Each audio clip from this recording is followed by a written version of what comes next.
If you've been wanting to run around the lands between wearing the skin of your enemies, wielding a black flame twin blade, then I've got the build for you. Today I'm going to highlight my Godskin Impostor build. This build is centered around the Godskin Apostle. Before we get into the main build, I do want to note quickly that you can play as the larger of the two, the Godskin Noble. But in my testing, his weapon, the incantation, and also the Ash of War that lets you play like him just aren't that great. So it's more of a build for the memes.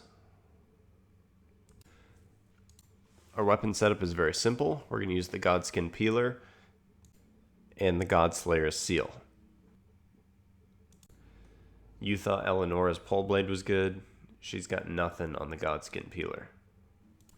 For the Ash of War on the Godskin Peeler, we just want to use the default. Eventually, when you get access to that Ash of War, you can change the affinity to heavy. Even though the Godskin Peeler scales better with dexterity than strength, because we're two-handing it, we get a 50% bonus to our strength usage. And so until you're really late in the game, once you're beyond like 80 points in strength, that's when you might want to switch it over to Keen and change all your points from strength into dex. But before you're level like 140 or 150, you're going to be better off putting your points in strength and setting the affinity to heavy. This weapon skill is really strong in the right situations. You're not going to find it very useful against enemies that can't be poise broken very easily or ones that move around really quickly. But for enemies that do move kind of slow, such as dragons or large groups of enemies, this weapon skill is absolutely bonkers. For dragons especially, you can just run underneath them and cast it repeatedly because you're generally in a pretty safe space here and just watch their health melt. For boss fights where you're not going to be able to use this Ash of War, you may want to consider replacing it just for those fights. For example, when I fought Moog, I swapped the Ash of War to Seppuku because I know he's vulnerable to bleed. Our armor set, of course, is the Godskin Apostle armor. This one you pick up at the Divine Tower of Caelid. And I tried, but no, it doesn't make you blend in. The Godskins still attack you. Our main spells are going to be Flame Grant Me Strength, Black Flame Blade, and Black Flame's Protection. You could also run the other three Godslayer incantations if you wanted, Noble Presence, Black Flame Ritual, and Scouring Black Flame, but I just don't find them that great, so I'm not going to talk about them today. For our Wondrous Physic, I'm running the Flame Shrouding Crack tier and the Thorny Crack tier. Alright, we have two main buffs. We'll either cast Flame Grant Me Strength if we want some more damage, or Black Flame's Protection if we want a little bit more protection. And for most trash enemies, we don't need to buff up our weapon, but for boss fights or for enemies with larger health pools, you can cast Black Flame Blade. The drawback to this is it doesn't last very long. You have to have a good idea of when you're going to cast it, otherwise you'll end up wasting it a lot of the time. And then for our ranged option, we have Black Flame, which is pretty good as far as ranged attacks go. For our stats, you're going to need a minimum of 22 dexterity. And then like I mentioned earlier, because we're going to go heavy affinity, we want to put most of our stats for damage into strength. And then of course you need a good amount of vigor to be surviving late in the game. And the remainder of points we're going to put into faith so that we can use our incantations. And it's also going to make our Black Flame and Black Flame blades scale pretty well.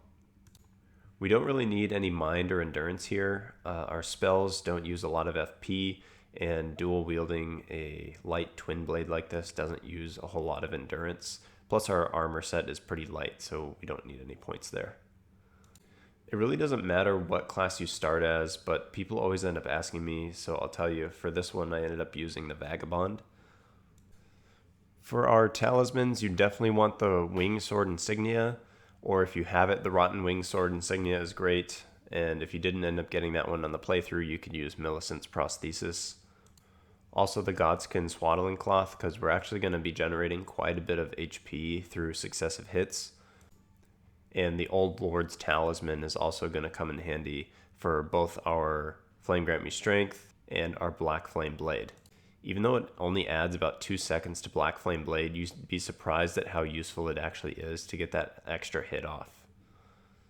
Your 4th talisman slot, you can flex a bit. Before you have all the points you need in dexterity or strength or faith, you can fill in one of the talismans that gives you +5 to one of those. You could also use one of the talismans that increases your health. Or my preference is to use one of the Great Shield talismans that boost your damage negation.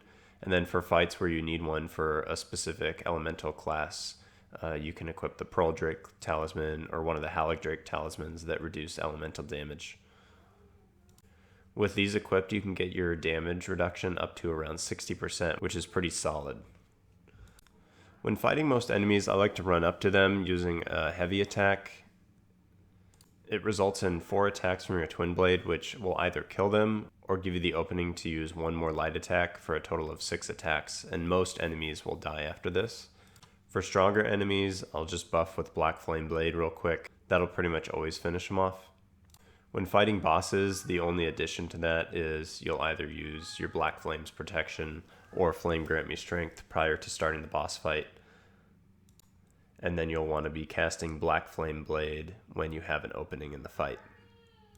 It casts pretty quickly, especially if you do it right after a dodge roll or while sprinting. But if you're just standing or walking around, it seems to cast a bit slower. This build excels at dealing high amounts of physical damage. It does a decent amount of fire damage, plus the Black Flame debuff, which drains 1% of the enemy's HP every second while it's applied.